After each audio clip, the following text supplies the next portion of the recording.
అందరికీ నమస్కారం. ఇప్పుడు మనం కాఠ్మండూలోని డోలేశ్వర్ మహాదేవ్ దేవాలయంలో ఉన్నాం. ఈ డోలేశ్వర్ మహాదేవ్ ఆలయానికి సంబంధించి మనం కొన్ని విషయాలను పూర్తి తెలుసుకోవాల్సిన అవసరం ఉంది. మనం కేదార్నాథ్కి అదేవిధంగా ఈ డోలేశ్వర్ మహాదేవ్ దేవాలయానికి చాలా దగ్గర సంబంధం ఉందని చెప్పచ్చు.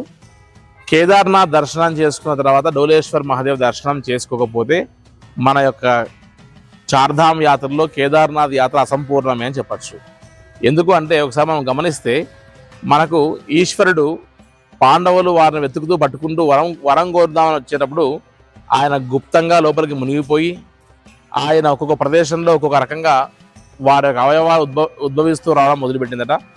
వాటిలో కొన్ని గమనిస్తే మనం ఈ పంచకేదార్లో భాగంగా కేదార్నాథ్ ప్లేస్లో శరీరము మరియు మోపురము అనేటువంటి మన యొక్క వీపుపై ఉన్నట్టు మోపురం అనేటువంటిది మనకు గమనిస్తే, ఆ తర్వాత కపిలేశ్వర్లో మనకు స్వామివారి వెంట్రుకలు, తుంగనాథులో చేతులు, అదేవిధంగా మణి మహేష్లో స్వామివారి యొక్క పొత్తి కడుపు, అదేవిధంగా మనం రుద్రనాథులో చూసే స్వామివారి యొక్క ముఖము మరియు నాభిస్థానం మనం దర్శనం చేసుకోవచ్చుట.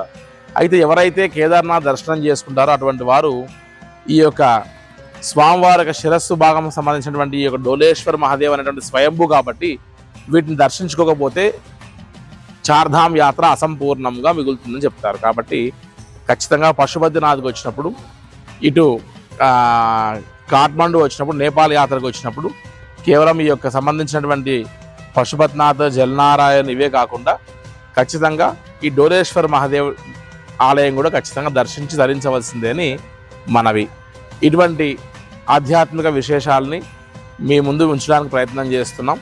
దయచేసి మీ సపోర్ట్ని లైక్ రూపంలో, సబ్స్క్రిప్షన్ రూపంలో, అదేవిధంగా మరిన్ని నోటిఫికేషన్స్ కోసం బెల్ బటన్ ప్రెస్ చేసి మీ అమూల్యమైన సలహా సందేశాన్ని మా కామెంట్ రూపంలో కూడా ఇవ్వమని కోరుతున్నాం. నమస్తే.